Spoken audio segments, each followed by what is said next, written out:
नमस्कार,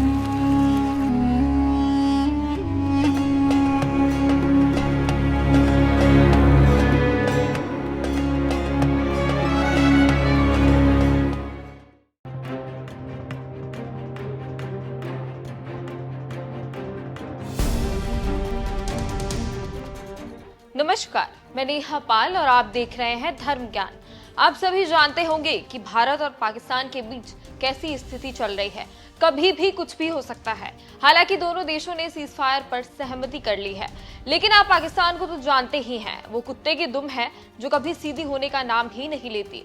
इसलिए cease fire के कुछ ही घंटों बाद पाकिस्तान ने एक बार फिर सीज फायर तोड़ दिया, गोलाबारी करने लगा, जिसे भारतीय सेना ने भी उसी की भाषा में जवाब दिया। और फिर प्रधानमंत्री मोदी ने पाकिस्तान को चेतावनी देते हुए कहा कि अगर इस बार पाकिस्तान ने कोई नापाक हरकत करने की कोशिश की तो उसे युद्ध की शुरुआत समझा जाएगा। हालांकि अभी स्थिति नियंत्रण में है, लेकिन आज हर कोई ये सोच रहा है कि क्या ये शांति किसी आने वाली हलचल के बारे में चेतावनी दे रही है।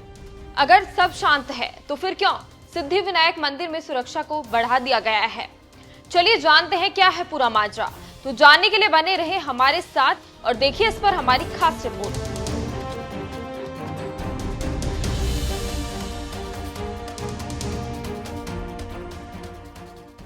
पहलगाम का आतंकी हमला पाकिस्तान को ही महंगा पड़ गया।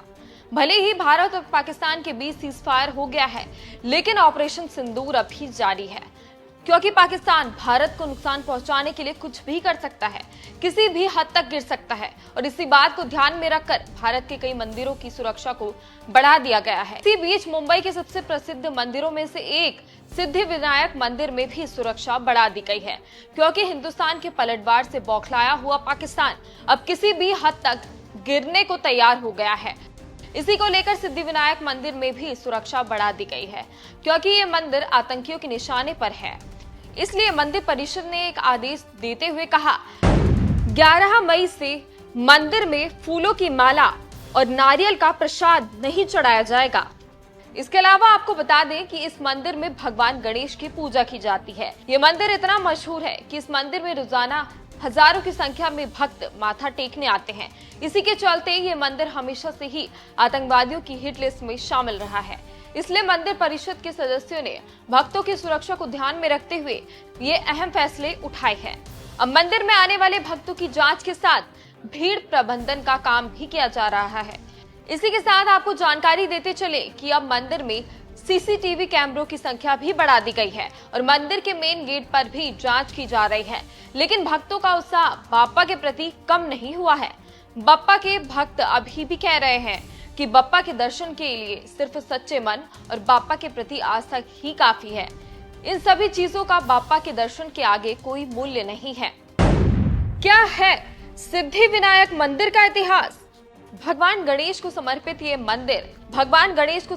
इस मंदिर का निर्माण 19 नवंबर 1801 को लक्ष्मण विथु पाटिल ने किया था। ये बहुत कम लोग जानते हैं कि इस मंदिर के निर्माण के लिए राशि एक किसान महिला ने दी थी। वो महिला निसंतान थी, इस वजह से वो चाहती थी कि हर बांझ औरत को बाप्पा संतान दे।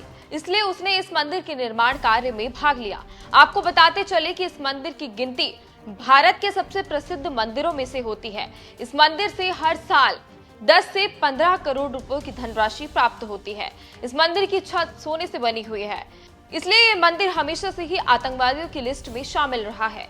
साथ ही आपको बताते चलें कि भारत और पाकिस्तान के तनाव को देखते हुए इस मंदिर की सुरक्षा को काफी बढ़ा दिया गया है, जिसका समर्थन सिद्धिविनायक मंदिर के भक्त भी कर रहे हैं। तो ऐसे में आपको मंदिर परिषद का ये फैसला कैसा लगा, हमें कमेंट कर जरूर बताएं।